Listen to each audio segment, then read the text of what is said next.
श्रीगौरी वक्त्रपद्मार्का श्रीविघ्नेशा गजानना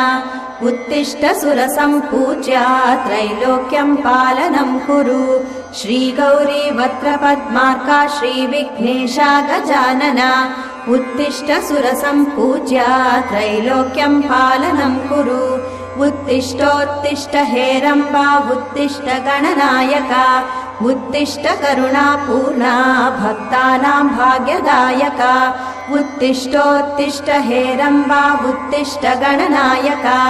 उत्तिष्ठ करुणापूर्णा भक्तानां भाग्यदायका श्रीयाकुवाहन शिवात्मज दिव्यगात्रा श्रीभिन्नदन्तधनुजान्तक सूक्ष्मनेत्रा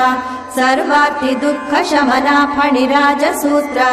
देवा गणेश्वर विभो तव सुप्रभातम्।